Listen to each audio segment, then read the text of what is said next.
سب سے پہلے سب دوستوں کو السلام علیکم۔ دوستوں، پاکستان کرکٹ ٹیم کے سابق کپتان شاہد خان آفریدی نے دوسرے ٹی20 میچ کے لیے پاکستان کرکٹ ٹیم کی پلینگ 11 جاری کر دی۔ کتنی تبدیلیاں کی گئی ہیں دوستوں؟ پاکستان کرکٹ ٹیم کے سابق کپتان شاہد خان آفریدی کی پلینگ 11 میں شرجیل خان کھیلیں گے یا نہیں کھیلیں گے، اور کون سے نئے کھلاڑیوں کو شامل کیا گیا اور کون سے پرانے کھلاڑی شامل ہیں، کتنی تبدیلیاں کی گئی ہیں، مکمل رپورٹ اس ویڈیو کے اندر آپ دوستوں کو بتانے والا ہوں۔ دوستوں، یہ میچ 12 اپریل کو کھیلا جائے گا پاکستانی وقت کے مطابق۔ یہ میچ شام کے 5:30 بجے شروع ہوگا۔ اس ویڈیو کے اندر آپ دوستوں کو بتانے والی ہیں پاکستان کرکٹ ٹیم کی خطرناک اور کنفرم پلینگ 11۔ دوستوں، اس سے پہلے اس ویڈیو کو لائک کریں، چینل کو سبسکرائب کریں، بیل آئیکن دبا کر آل پر لازمی کلک کر دینا ہے۔ تو دوستوں، بغیر کوئی آپ کا قیمتی وقت ضائع کیے، جو کہ دوستوں پاکستان ٹیم کے سابق کپتان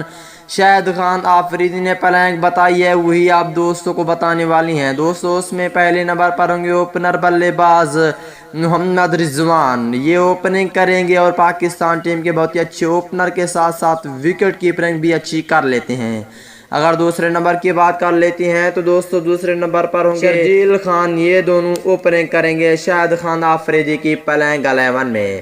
اگر تیسرے نمبر کی بات کر لیتے ہیں تو دوستوں تیسرے نمبر پر ہوں گے پاکستان ٹیم کے کپتان بابر اعظم، چوتھے نمبر پر ہوں گے پروفیسر محمد حفیظ دوسرے ٹی20 میچ میں۔ اگر پانچویں نمبر کی بات کر لیتے ہیں، یہاں پہ نیو ٹیلنٹ کھلاڑی حیدر علی کو رکھا گیا ہے، وہ بھی دوسرے ٹی20 میچ کے لیے۔ اور اس کے بعد اگر چھٹے نمبر کی بات کر لیتے ہیں تو دوستوں چھٹے نمبر پر ہوں گے آل راؤنڈر محمد نواز، اور ساتویں نمبر پر ہوں گے پاکستان ٹیم کے فاسٹ بولر اور آل راؤنڈر فہیم اشرف کو رکھا گیا ہے۔